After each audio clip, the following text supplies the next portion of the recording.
Welcome, everyone. Thank you so much for coming. My name is Peter Manueli, and I'm delighted to welcome you to Boylston Hall, and we have a very special Egyptian lecture tonight. So I'm delighted you could make it, and this is sponsored by the Harvard Semitic Museum and also by the Standing Committee on Archaeology.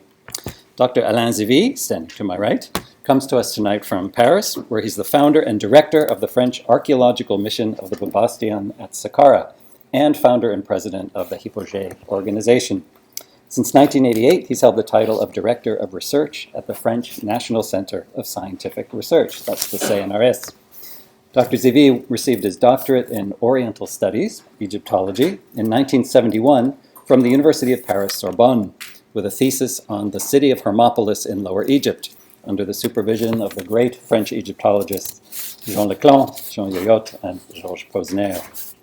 He joined the French CNRS in 1975 as an attaché de recherche, then chargé de recherche, and in 1988 he was nominated to the position of directeur de recherche in Paris.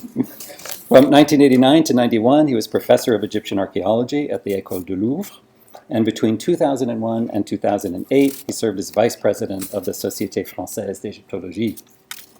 Dr. Zivie's work focuses primarily on the Egyptian New Kingdom, so 1550 to 1080 BC, roughly in there, and specifically on the Amarna period.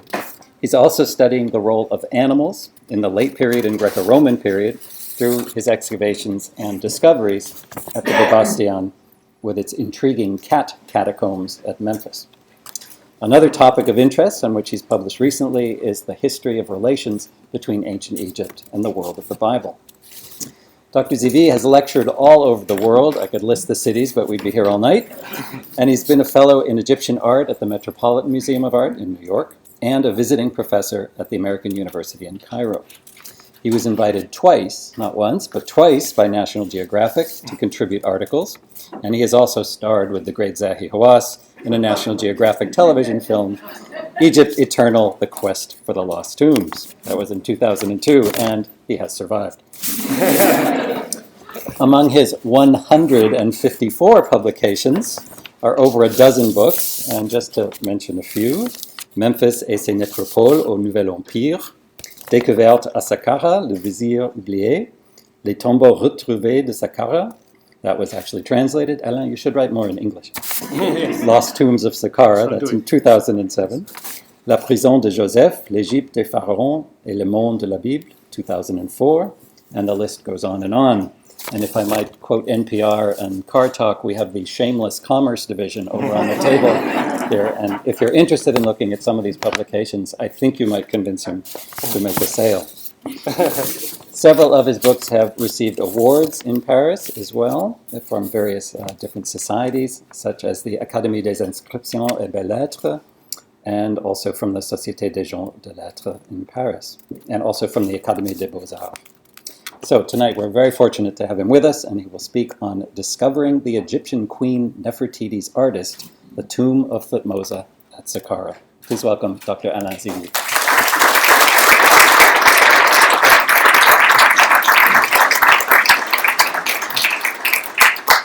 Thank you, Peter. It's really a pleasure for me and honor to be here in prestigious University of Harvard. Moreover, I'm happy to have been appointed visiting scholar here. Even if I don't stay a long time this time, I hope to come back several times and to meet people interested in the field. I have here also a few old friends. I don't speak about age, but I mean friends for a long time. It's very pleasant. I want to say that also I appreciate really deeply the friendship and support of Peter de Manuelo. And I appreciate also his work with his teams.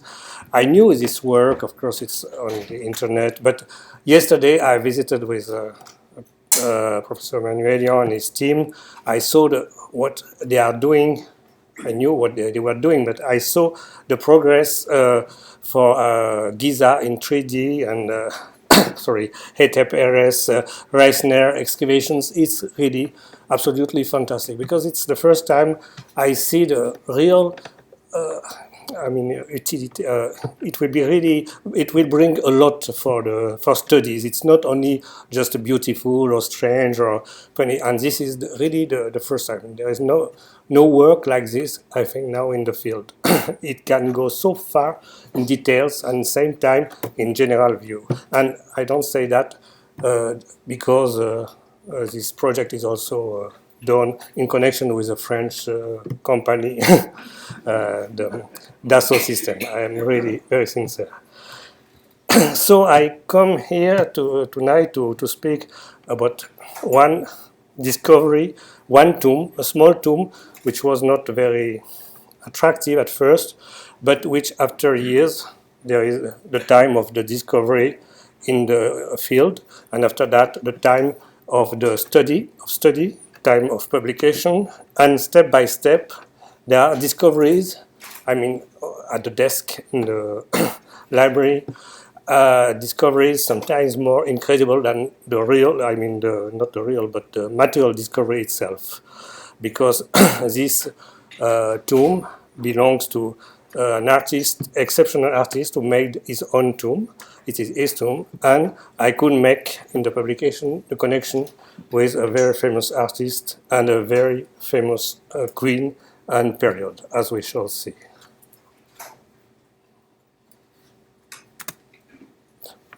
So we are going now to Saqqara. Here you can see some picture which could give you the feeling that nothing changed. This picture was since 2 centuries now, since last century and maybe before, people making holes in the sand, strange activity, sometimes very dangerous. It was a sondage we discovered there several years after the tomb of the ambassador of Ramses II, who made the peace treaty with the Hittites, Parrot, but this is another story. We have a lot of stories. But it's just to show you the desert as it is and as it is not everywhere. Because, as a matter of fact, Saqqara is the main necropolis of Memphis. You can see Memphis and Saqqara. It's just a part of the necropolis, the main part, but I shouldn't say the main part here. It's not very diplomatic. Professor Manuel works in Giza, and you have also Grobarski and Susan Allen and Adele and Susan Allen working in. So forget what I said. It's a part of the necropolis of Memphis, and like in Giza, more than in Giza and other parts, it was used, and this is sometimes forgotten, or it was also not unknown, or yes, forgotten is more exact, the necropolis during all the history of Egypt, not only in the Old Kingdom, not only in pyramids time, but also in late period, of course, also in the New Kingdom. And now it is more and more a New Kingdom necropolis, with all the missions, all the discoveries about the New Kingdom. In one day will come, I'm afraid I shall not see this day, but one day will come, people will say, Saqqara is also a necropolis for Old Kingdom? I thought it was just a New Kingdom site. We are going there, slowly, but comes. So now, this is our cliff.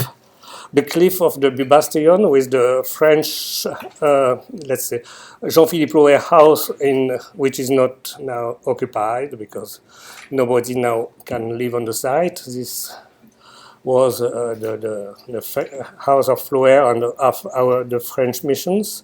My room was here, so you can see that we worked in a place very close to the house.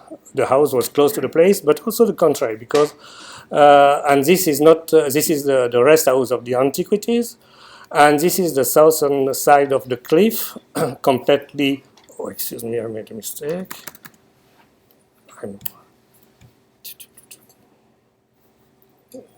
Maybe I touched something. I would like to back. I don't want to show everything. Not look. Or we can make it go. Come yes, back. So we can do that. Sorry. tactile, huh? You say. I was Think there. so? Okay. So sorry, I shall not touch it.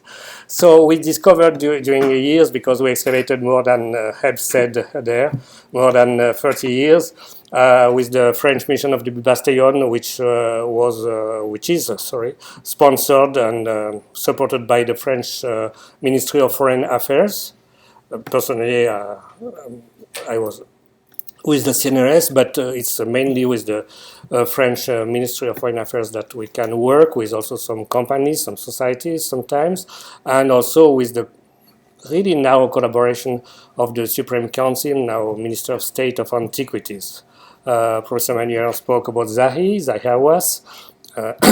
We received certainly a support, sometimes difficult support, but very positive in same time, and really friendly support. And now in the difficult circumstances, we continue to work, even if it's difficult to make projects. But normally I shall be there for a short mission in November.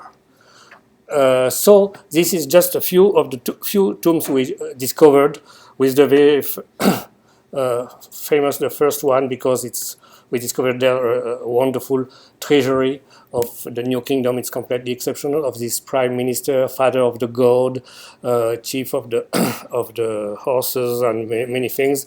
Abrael, whose name is written. I mean, the name must be read. It's complicated. It's not the subject today. It's Abdiel or Abduel, the servitor of El. It's the time of Amenhotep III and Amenhotep IV. His son was a general of the chariots of Akhenaton, Hui, Amenhotep Hui. And we, as I said, we discovered there really a wonderful material. And we hope one day a few pieces could be exhibited here and there, and why not here, especially before there. And this is April, and we also discovered same period the tomb of Maya. The Maya is Princess Meritaton. We shall speak quickly about her later.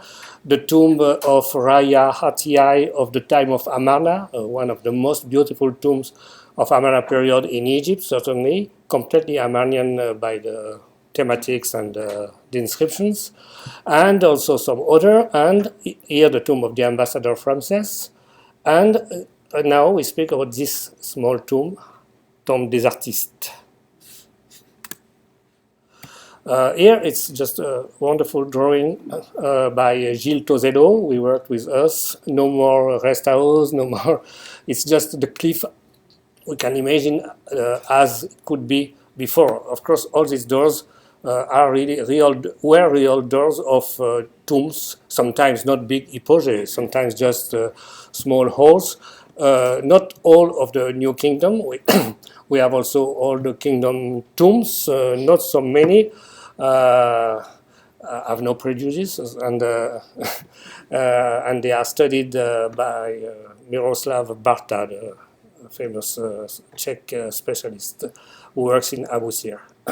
But we are coming now to this tomb of today, Thutmose, and as you can see here, it is a very small one. This is a drawing by Gilles Tozedo still of the entrance, the only entrance well preserved in the cliff by chance. And here we enter this very small chapel, nothing to do with the other tombs which are deep with pillars. No, it's so it's not an apax, as we said in linguistics, in epigraphy. It's not unique, but it's really very special. What does this man, this artist, do with the rich and beautiful of his time, and his small chapel, we shall see, maybe understand later. Just now we have to see a little bit the decor. In yellow, the three walls here are what I call the triptych. Triptych, yes, of Thutmose. You will understand why. You see, it's three walls. You can see two walls together, and after that, the last one. It is certainly on purpose. And here the triptych is unfold, as we cannot see it in the tomb because of the corner. And you see it's something which is well preserved, difficult. Our conservators with the French, Egyptian, Italian, or other conservators worked a lot to conserve, but also to try to see more, and it's very, very difficult. But we can read a lot, not everything, and it's a pity. We had benefited also from the wonderful work of a great modern artist specialized in these tombs in this period. It's William Schenck, who is an American, worked a lot in with many missions, and also in Chicago House and others. Certainly, many people know him, and we could use all these drawings and pictures in the publication which appeared at the beginning of this year. You see the triptych. Let's see now in more details. You remember the first panel, we can call this a panel, like a triptych, is it represents a man whose title is sure. He is a director of the Seshked, the scribe of the shape. Some people think it's a kind of designer, dessinateur, draftsman, but it's difficult to enter the details now. But it's this is a title of let's say an artist or painter, and he was the director of the painter of the Seshked. His name is Amenemouia. It's a Theban name, and he has a very interesting title. He was the director of the Seshked Emset Mat, in the place of Mat, the name of the royal necropolis, connected with the workmen of the necropolis, and especially with Deir Medina. But we know almost nothing about Deir Medina, or let's say the Set Mat, in the time of Amenhotep III. We are here in the time of end of Amenhotep III. This man was the father of Thutmose. Thutmose was also director of the Seshked Emset Mat. But the tomb is in Saqqara. This is very interesting. And here is Thutmose with his wife and children. Thutmose is sure, according to several details, Thutmose decorated himself this tomb, and let's say the majority of the panels, painted and chiseled, some of them. He was a real master, son of his father, same job, same position, and this is very interesting. And he organized all this triptych really as a unique work of art.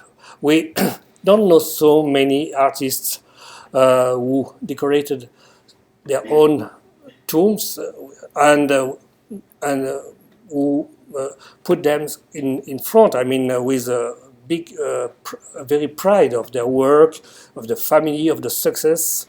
We shall continue, because here at the corner, Thutmose has certainly did that on purpose. There is a column of inscription. Let's see. You see, this is, sorry, how to forget Madame Thutmose, Mrs. Thutmose Ini, Lady Ini, who is one of the most beautiful, could be a most beautiful Theban lady but in Saqqara. I'm just trying to joke. What I mean is that till recently, until now, sometimes you can read in some books, people like to have categories well established. There is the Theban painters, and there is the Memphite, which is not so much painted. We discovered 3 or 4 Theban tombs. I call them on purpose Theban tombs, and we discovered this tomb of one of the main artists who decorated the Theban tombs, and they are in Saqqara, and they are connected to Set Mat, and it proves that at the time of the New Kingdom, especially Amenhotep III and even Amarna, it was not so simple. People were not in Thebes or in Memphis or in Amarna, as we shall see. They traveled a lot, especially the big masters. So, excuse me. Yes, here there is a column of inscription on the right. Yes, we shall see it maybe in detail here, with a very, very strange inscription. Difficult to read, but the first half is sure. It's written here. I pronounce Egyptian with French accent, but each country has its accent, as you know. It's so funny sometimes, the Congress. Irenef Enef Out Ena S Erkeres Mdemej Erkeres Sen. He made for him a coffin, anthropoid coffin with her together. Very strange. What does it mean? And there is a representation of a coffin of a man and a woman standing, but I mean mixed together in profile. Something. But if we turn the corner, and certainly Thutmose did it on purpose, I do like, as he did certainly with his colleagues and some visitors before he died. I do it now for him with Egyptologists, with colleagues. We read the inscription. They are surprised. Now they know because there is the book. And we turn the corner and we see that. Not only he did that. I mean, what does it mean? Does it mean that he just painted a double coffin, or did he really made a double coffin? You see a coffin en face. As you say in French, we say de face. En face is in English, I think. And you have the body is one with the feet like Charles Chaplin here, and the two faces of us. It's absolutely unique, and it's what he said. And the children are making the rites. It's something really very surprising. We continue the visits. Not all the panels, but the main one. There is another one which is not finished. Very interesting because it was partly chiseled, partly carved. No inscription, but it's sure that we have the father, Amenemhuia, and the son, Thutmose. He has the palette of painter under his shoulder, presenting to Osiris. And we can see that they were this relief. This is a relief. And certainly it's Thutmose himself who made that also, because he could. The real good artist could do a lot of things, like in modern periods or less old periods. It's not such a separation as we can read sometimes, like a tailorization of the work in in the antiquity. One is making square, one is putting the blue, one is putting a yellow, or I don't know. And it's not so. Thutmose used his notoriety and was certainly, we shall see, close to the king. And he had this tomb, and he did what he wanted to do. And we can now go back to the triptych. Look well at the triptych. The triptych is full of meaning. For me, it's one of the most interesting art piece, not only for Egypt, but for history of painting. I'm not a specialist of history of painting, modern painting or Renaissance, but we all know enough to feel that there is something very interesting. We see at first there are three panels. It's the life, it's the time which is passing by, like in the song As Time Goes By, which I like. Thutmose made an autoportrait.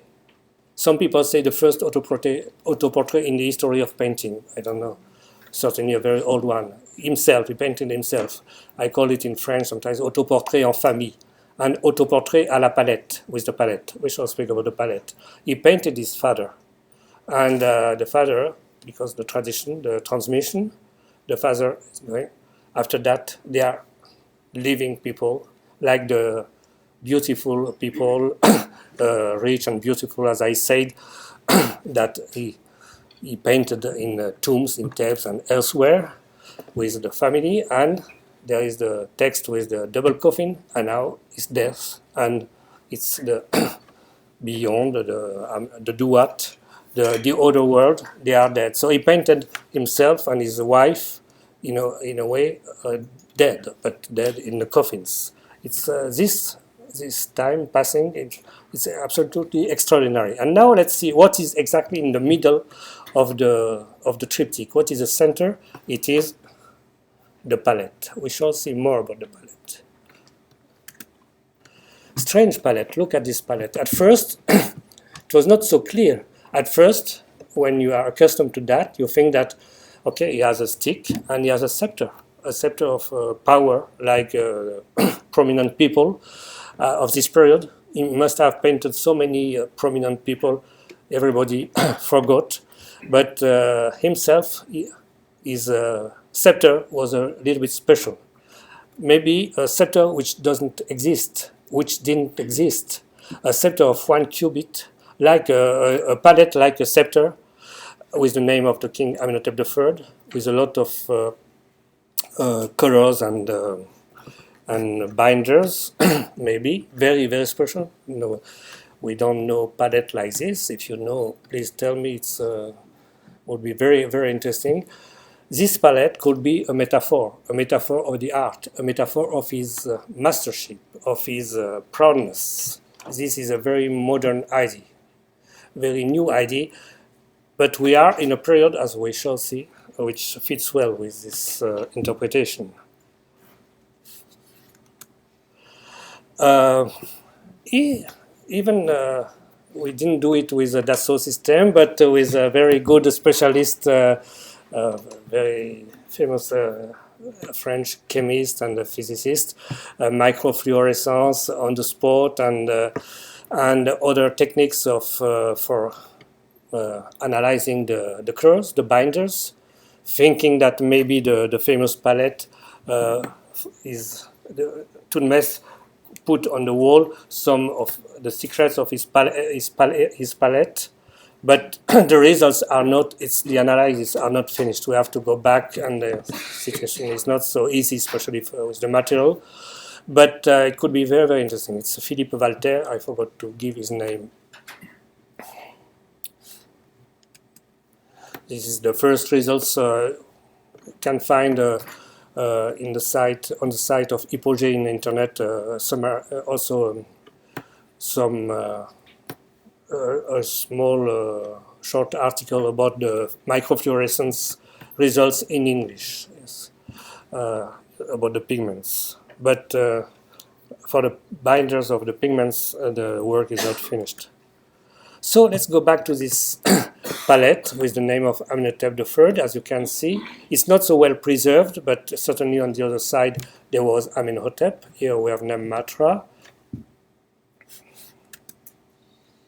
And if we speak about Amenhotep III, I can show him with the Queen T. It's a very famous stela, which represents the king old and let's say tired, and also he enjoyed a lot the pleasures of life, and he's a bit and the queen. But of course, this is completely Amarnian. At the same time, you can see the son of Aton, and you can see the attitude, everything, and it was used this stela for the people who think that there was a co-regency between the Amenhotep III and his son Amenhotep IV. Even 12 years of co-regency. It's a question which seems to be now closed. I'm not 100% convinced, but it seems really difficult to admit this co-regency. So it's I chose this stela on purpose because we must now leave a little bit Saqqara. As I said, in New Kingdom, I mean, all through the history of Egypt, Egypt was everywhere, I can say.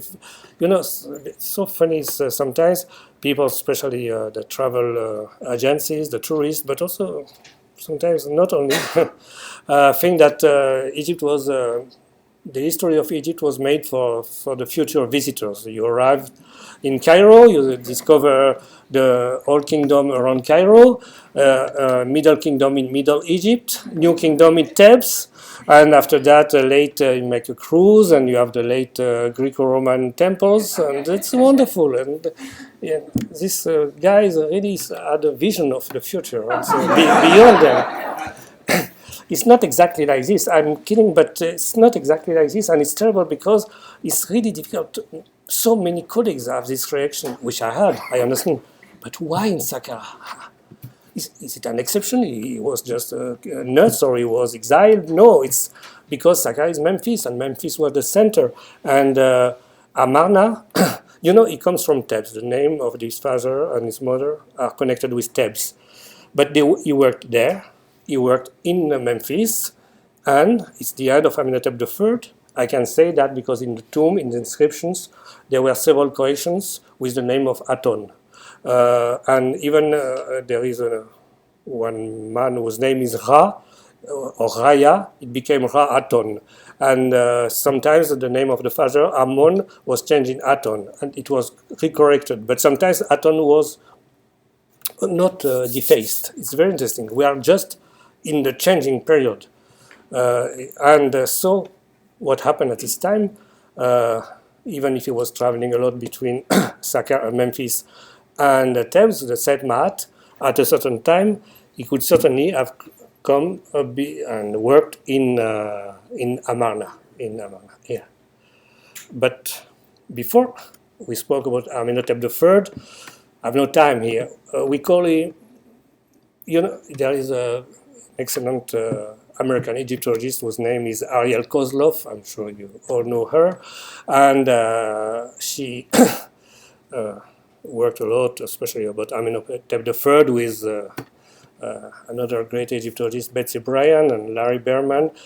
And Ariel Kozlov, in a very good study of art of Amenhotep III, spoke about the unknown Michelangelo of Egypt.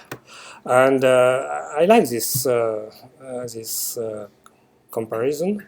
It was about the author of some of the most beautiful tombs in Thebes. Step by step, I arrived to at first it was a question, but it could be also an answer. This Michelangelo, the author of some of these tombs of Thebes, like also the tomb of, which is now in the British Museum of Nebamon, but it comes from Thebes, certainly were painted, or at least partly, by maybe the father of Thutmose, but also by Thutmose himself. And we can find some details. It's difficult to say that this tomb was made by him or not. But of course, we have, for example, this representation of us, the face. We don't, here it's just the musicians. Here it is Thutmose and his wife. We have also another tomb, the famous tomb of Himat in Thebes, to the right. And we have in the tomb of Thutmose in Saqqara, the father and the son you saw, chiseled like this, with also many connections.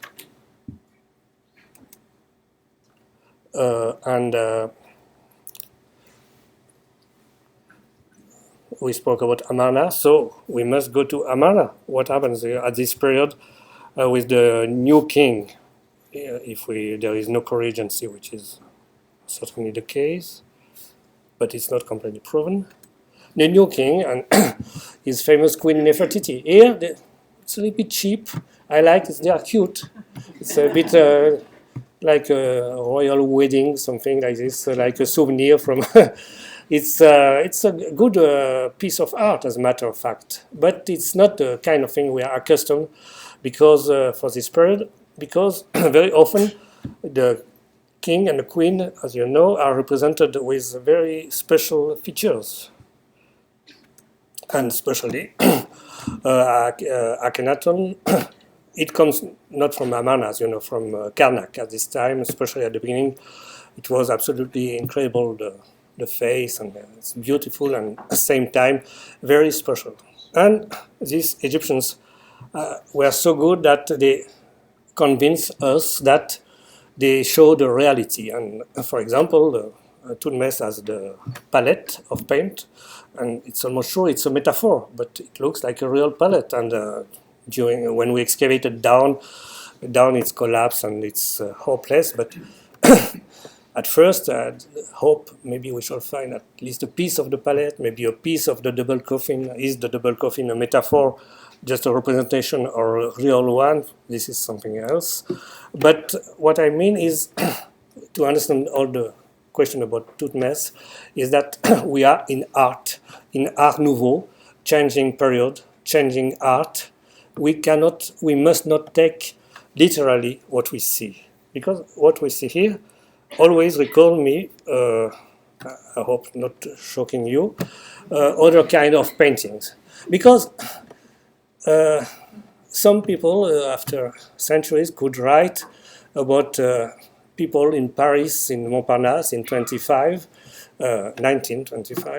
and saying that at this time the people were very strange with long face and like this. And this is art. This is art, and not the same art than Akhenaton period, but it's a representation of reality of the time, and sometimes with the genius of great artists like Modigliani or like Thutmose. And we must go beyond what we see. What we see is just a vision, a certain vision. And of course, we come to the lady, the queen we saw before. Here, she's not, it's our icon of the century, of 100 years. She was discovered 101 years ago by Ludwig Borchardt, as you know, in Tellermana. This masterpiece is in Berlin.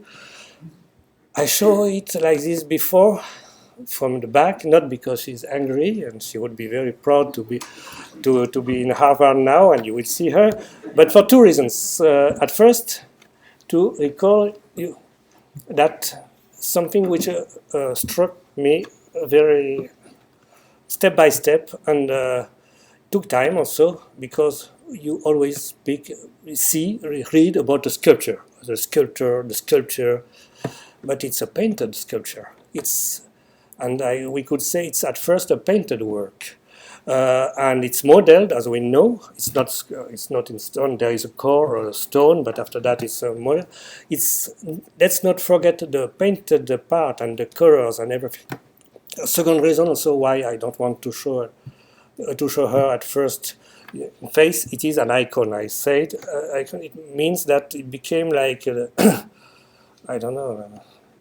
It became an image with a lot of meanings, interpretations, difficult to see as it was, because it's part of our culture. I mean, like I don't know, the picture of Che Guevara, or the Einstein with the tongue.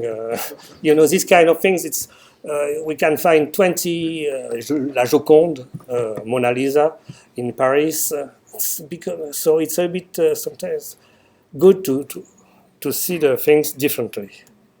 But I can show you as she was, with a tribute to Walt Disney.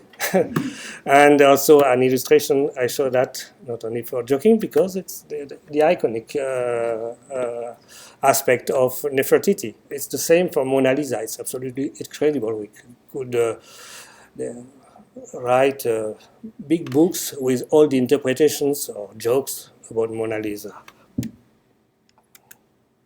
But let's go back to the details. Two things: the colors, as I said, it's painted. Especially, we don't speak about the skin so much now, but the jewels, the diadem, and about also this famous crown. Here you can read also very often that, what a strange crown, we never found such crown. It's very different at this period. Is it really so different? Here we can see how it is when it's chiseled, when it is in 2 dimensions. The art of Amarna period is, we can see in this period many efforts to represent in 3 dimensions what was in 2 dimensions. Also even in the reliefs. And we have examples in Saqqara. And we see here the same Nefertiti, exactly like on like the statue, the bust we saw before, same neck, same so-called crown, but this crown is also a part of the new art, of the new kind of representations. It could be only it is a crown, I mean it's royal because there is the earrings, the two earrings, but it's the modus, it's not different of the modus, the lower mortar, I don't know the word in English, than the queen, that the queen wore, and also the princess and ladies of the royal harem, not with the earrings, but it's completely distorted by the new art, by the new representation. Why? This is another question, but we must admit that it's not realist. What is realism anyway? So the bust of Nefertiti is a masterpiece in Berlin, but it's a very special piece, as if the artist tried to make in 3 dimensions what was usually in 2 dimensions. In 2 dimensions we accept it works, but suddenly with the bust of Nefertiti it's coming out of the wall and it's becoming real in 3 dimensions. And the artist had a big challenge how to do this, with the exactly as it is on the relief, not falling down in the rear or breaking with the neck. There is a kind of equilibrium to get, and he got it. But it was really a challenge for a great artist. And a great artist who is normally associated, who has a name, as you know. Borchardt discovered this bust and many other pieces in the studio and of a very famous artist, a very important artist in Tel Amarna, in Achetaton, an artist the title is exactly not sculptor, they always say sculptor, séant. Séant is the one who makes live. And as you know, certainly, this artist has a very interesting name. He was called Thutmose. And we know nothing about him. Same name as this art. We are an artist with, at the time of the end of Amenhotep III, beginning of Amenhotep IV, is free enough to make challenge like the double coffin. This is the text on the left, which I said before. Here you can see. I don't know if you can see. Yes, you can see for the epigraphist. You can see the 2 coffins, the man with the beard and the woman together, which is the determinative of M, which goes with M damage together. And here you see the faces. A detail of Madame Thutmose, her name is was Ini. For me, this is a very moving image, representation. You must realize that this is the first time I say it several times, first times for this tomb. I'm sorry, but it seems to be true. I shall be happy to be wrong if people can show me other examples. This time we have somebody of us, a lady, not a musician or just an entertainer like in the Tomb of Nebamon. Or this was studied, the of us representations are not, real individuals. But here we have the wife of the master. And the wife of the master painted by himself. Can you imagine he's painting the coffin, real or not, of him and her looking eternity inside the coffin through the masks. Of course, it's the mask of a coffin, but it's so moving. You see I don't know if you can see, yes, the hair, asymmetrical hair. Of course, it's just the hair of the coffin, of the mask, but it's also a portrait of us, of somebody and not anybody, with a name, Ini, the wife of this great artist. So you see the rich content of this tomb from the artistic point of view. If we go back to Nefertiti, let's not forget that it's a painted object, piece of art with a lot of details, especially the colors, the color. I spoke also about the diadem. Here, I don't say this is the same color, not at all, but we can find the same details with Madame Ini. I mean, somebody who liked to paint colors with details, painted also for the bust, the same for the bust of Nefertiti. And you see, this is Tel Amarna, the plan, with workshop of Thutmose or Thutmose, or Thutmose, it depends. So we know nothing about this Thutmose except that he was a Seor, but according to what we already discovered with the tomb, and the question was open for me at a certain time, could it be the same?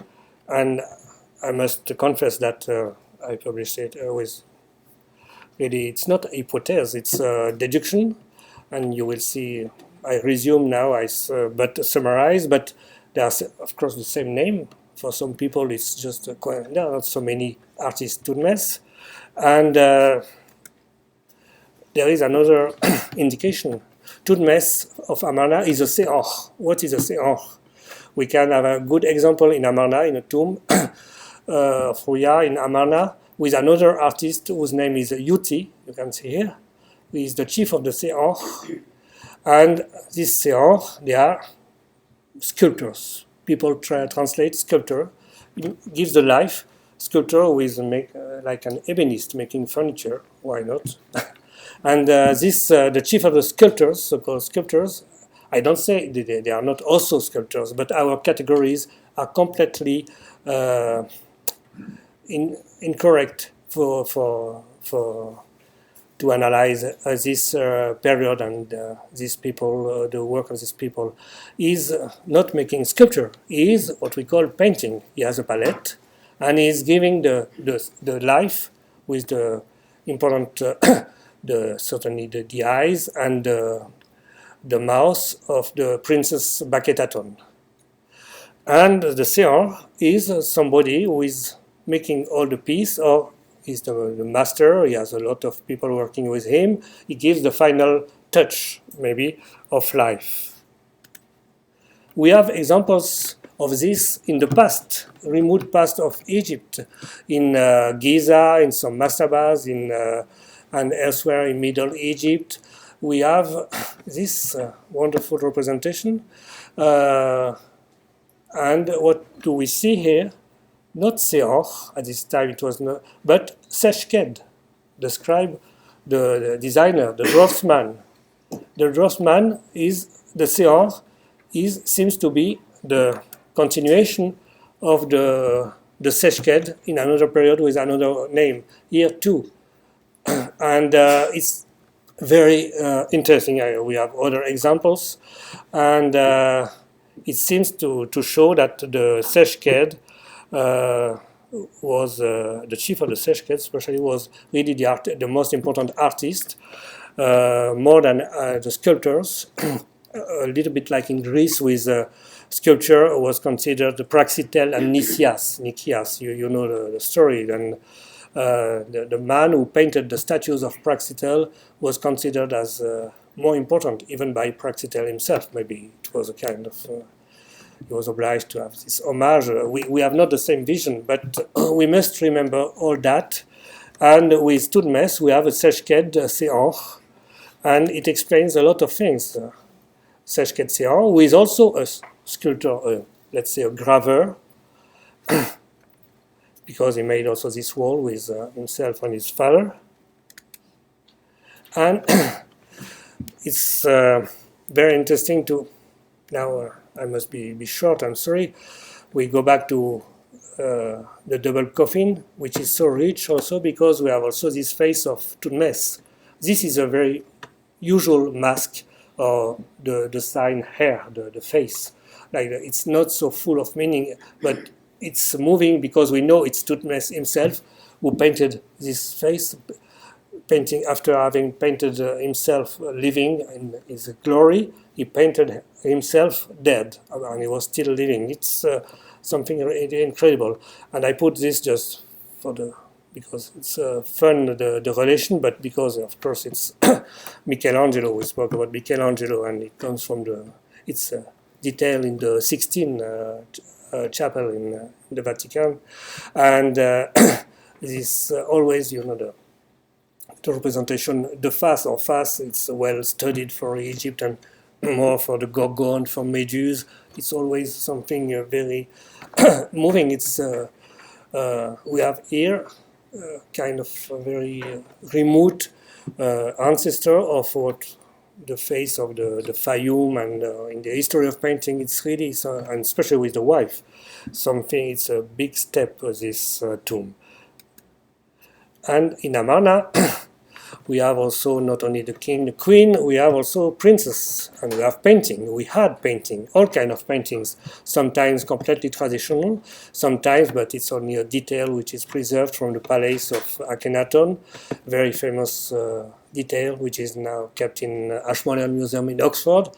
The two princesses, certainly Meritaton and Maketaton, certainly, I mean, we can suppose the first two princes. I don't say they were painted by Thutmose. I don't say, maybe he had also something connected with that. But if I show that, it's because if we suppose we speak about princess, we can speak about Meritaton and Maketaton. Maketaton had a painted palette, normal one, if I can say, which is now in Metropolitan Museum in New York. And Meritaton, the elder princess, had a beautiful palette in ivory. Meritaton, the daughter of Nefertiti, it's written, which was found in the tomb of Tutankhamun. And you certainly know where it was found, not just like this among the big, I cannot say mess, because we don't know, the mess is maybe comes from the the visit of the looters, I don't know. But it was a very special place. This palette was in front on the chest of the Anubis, between the two legs of Anubis, in the axis of the of the funeral room.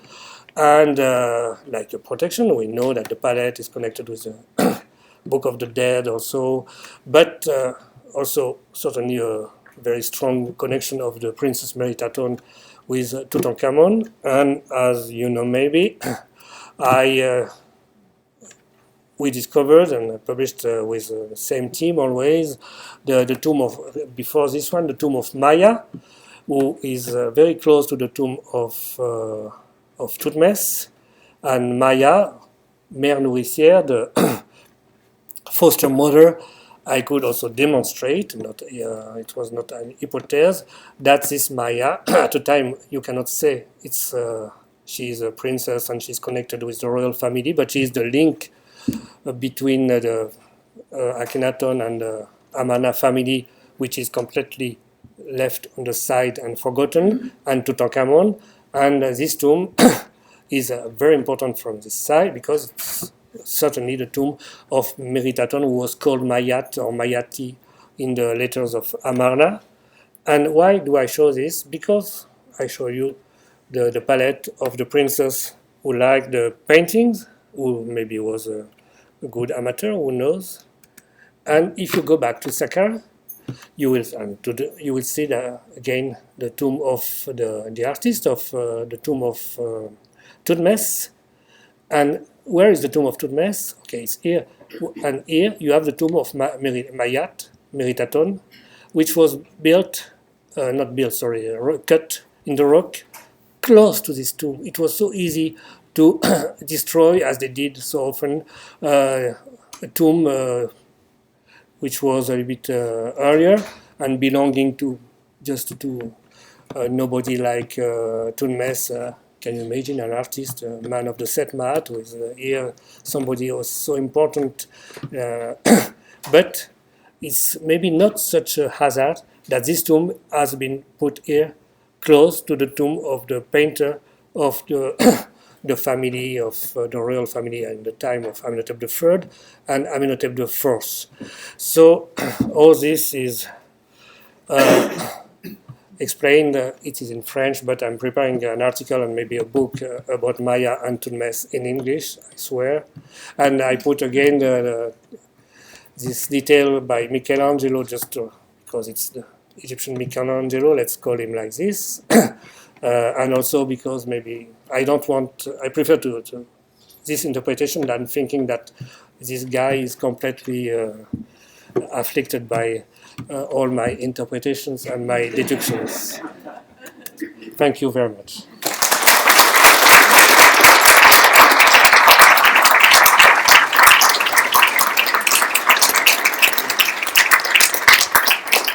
Excellent. Bezopt. Yes, exactly on time. Thank you for that wonderful, wonderful lecture. We have time, because he was so prompt and exact and pünktlich, we have time for a few questions if anyone would like to ask. I have, yeah, please. Go ahead. Professor Zivie, could you give us a little bit of history of how the tomb was discovered? History of discovery of the tomb.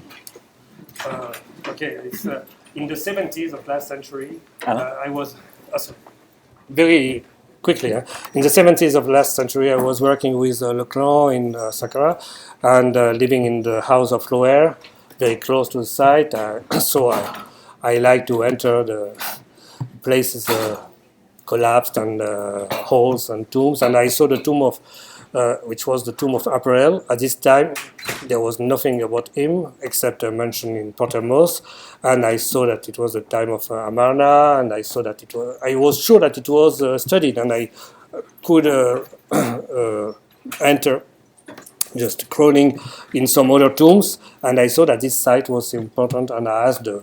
It seems simple. It was not simple at all, but as it was full of cats, cat burial of late Greco-Roman period, it was a stinky place and not very attractive. And I was sure it was very important for New Kingdom and Amarna, but not completely sure. I wanted to see, and it took years and years. And as a matter of fact, it step by step, tomb by tomb, and also because of a lot of observations, because I couldn't excavate, of course, with my team everything, we could arrive to this conclusion that it's a central New Kingdom site with the tombs of the nobles of Memphis.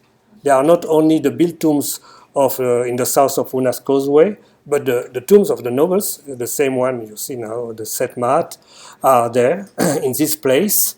And it took after that years to interpret and to go to these conclusions of the demonstrations I made for myself hundreds of times because I was really frightened sometimes for Maya Meritaton, after that for Thutmose, arriving to these conclusions, sometimes maybe you go too far, so I was obliged. But it seems it works very well, and we have now, I'm preparing the publication of Apparel, could be also not surprising, but interesting, and other tombs, Raya, and we shall see.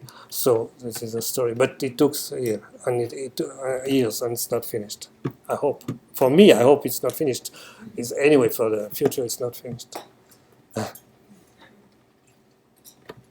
You are welcome when you pass in Egypt, if you pass soon or not so soon. If you're interested, and if our colleagues of the antiquities agree, and generally they do, I mean, to come and to see with your own eyes.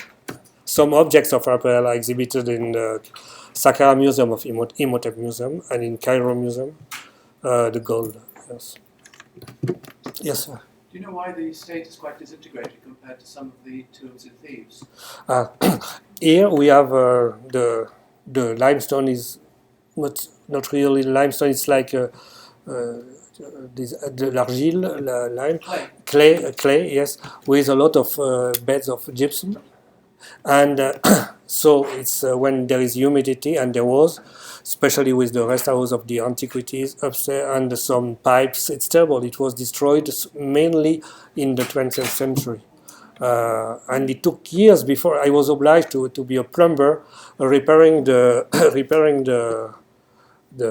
that's the bathroom of the rest house. When I was excavating with my team the funerary room, funerary chamber of April with a fantastic material. One day it was the Niagara there. Really, it was so we were obliged to climb to repair, but the alternance of dry, and after that with the gyps, this certainly explains. It's not a good stone. And in one or two tombs, sorry, the fact is it's the proof. Some tombs were decorated, and after that redecorated with limestone, limestone from Tura, which was put on the walls, the first walls, because they were not satisfied.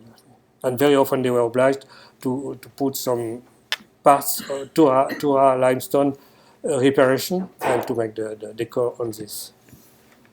Yes, sorry, Matthew. Yes. So I was asking Sorry. if there is any numerical recreation of what it looks originally like. Actually, If they try to Yeah. recreate the original colors, ah, even numerically, if it's possible. yes, I think it could be. You know, especially with computers, you do for for Giza, and it would be a really wonderful challenge with a team specialized in this, comparing. Yes, we could. Yes. Not on spot, but it will be very important according. Yes. Yes. Sorry. How long do you think Thutmose lived into the reign of Akhenaten? I don't know if you can guesstimate that. I don't know because it's why I know you are a specialist, and it would be very interesting to speak with you. So I don't know because, of course, it would be. I don't believe it's not a question of faith, but there is always this question of courageancy. With a courageancy, a lot of it does work, but maybe a short one. I don't know. As I said, we have Aton in several places, which was replaced.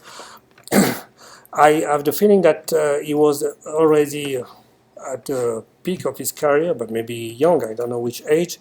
After having decorated, he came. Yes, I forgot to say that, but we have no time.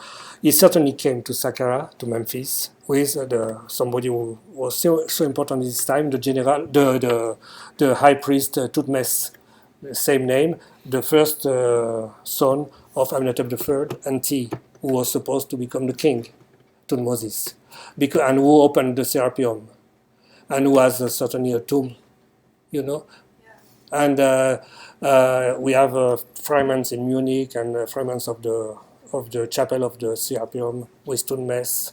So Thutmose, who opened the Serapeum, it seems to work well, came with a team of specialists and of artists, and especially the son of Amenemhuia, this one, with the set mat, to make another set mat, if there was, which was so important for Amenhotep III period, looking for Memphis. So this artistic style was pure on the III. I mean, Yes. you would look at this and say, oh, this is an Akhenaten.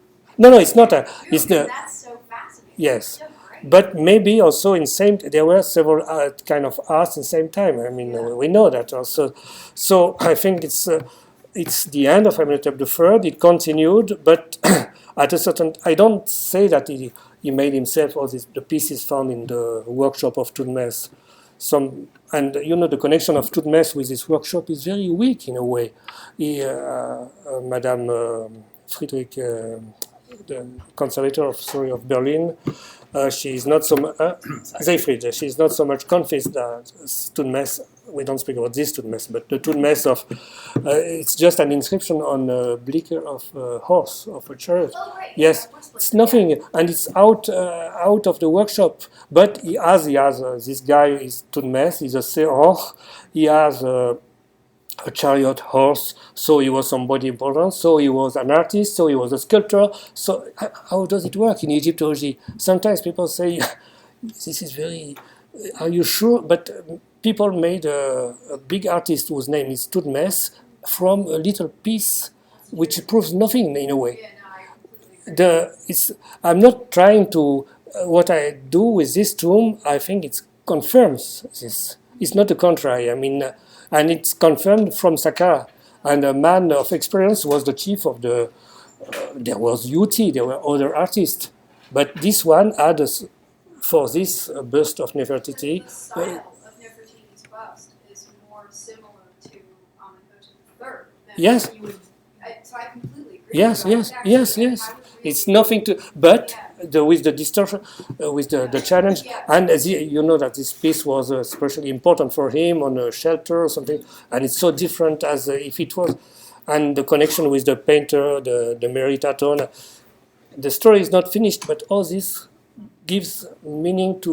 Before we had a Thutmose coming from nowhere, and the séance, is a sculpture, is a séance. We saw that the séance were called also Sechked, Mer Sechked very often. So it's open. I don't know. You've got me 95% convinced. I don't know. No, there is no, the proof. Yes, because it's the tomb. We hope to find more in Amarna, to find more also in Saqqara. No, it's fascinating. I hope to speak with you. You work with Barry Camp. Yes. Yeah. Yeah. Will you go there to?